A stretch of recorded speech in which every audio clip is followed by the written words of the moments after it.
high dynamic range on a dash camera. Is it worth it?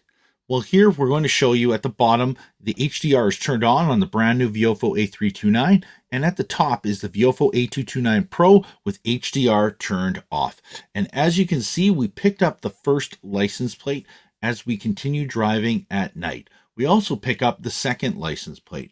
This is all because of the high dynamic range technology and what Viofo has done, working really hard in order to actually develop that technology so that we have the best chance of picking up license plates when driving at night. Now, obviously, this isn't guaranteed. You're not always going to pick up a license plate when driving at night, but in order to have the best chance of getting it, you often see people talking about on Reddit or on YouTube, talking about how you want to get a dash cam with high dynamic range. So if you're looking for a dash camera to work best at night, make sure to verify that it has great high dynamic range that does work properly, because a lot of companies will actually list that high dynamic range is on the spec sheet, but it won't actually record correctly at night. And as you can see here, the A329 picked up license plates while driving at night. It didn't pick up all of them, but it picked up a good majority of the license plates while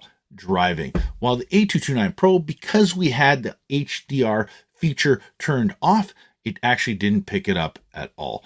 And because I do so much testing with dash cameras, I actually had a crazy incident happen to me at night not too long ago, where someone kept trying to brake check me and was trying to cause a major accident, and it was 10 p.m. at night, so it was pitch black out. And I went back to check my footage, and I was actually very choked because I was currently testing all 4 Viofo dash cameras in my vehicle with HDR turned off. So I got no license plate at all. Very, very disappointing, unfortunately, but it's part of me being this guy who's always testing dash camera products all the time. So you want to make sure that if you are going to be driving at night, that you have HDR turned on. Let me know what you think in the comments. Don't forget to like and subscribe. Thanks again.